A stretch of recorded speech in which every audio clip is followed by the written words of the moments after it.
করেছেন। আবারও বলছি, আস্তাউদিউল্লাহ দীনাক ওয়া আমানাতাক ওয়া খাওয়াতিমা আমালিক।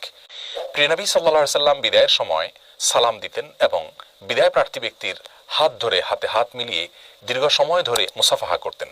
সেই সাথে তিনি একটি দোয়া করতেন। তার মানে সালাম দিতেন, মুসাফাহা করতেন এবং দোয়া করতেন বিদায় প্রার্থী ব্যক্তির জন্য। আর তার দোয়া ছিল আস্তাউদিউল্লাহ দীনাক ওয়া আমানাতাক ওয়া খাওয়াতিমা আমালিক, যার অর্থ হলো তোমার দিন, তোমার আমানত এবং তোমার শেষ পরিণাম বা তোমার কাজের ফলাফল এই সবগুলো যেন আল্লাহ রাব্বুল আলামিন হেফাজতে রাখেন, সেজন্য আমি তোমাকে আল্লাহর কাছে ন্যস্ত করছি, অর্পণ করছি।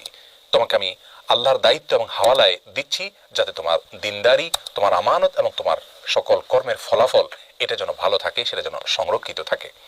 তো এই দোয়াটি নবী আলাইহিস সালাম পাঠ করেছেন। কেউ যদি পুরো দোয়া পাঠ করতে না পারেন তো কমপক্ষে আস্তাউদিউল্লাহ দীনাক এটুকু পাঠ করলেও চলবে, বা আস্তাউদিউল্লাহ শুধু এটুকু পাঠ করলেও চলবে।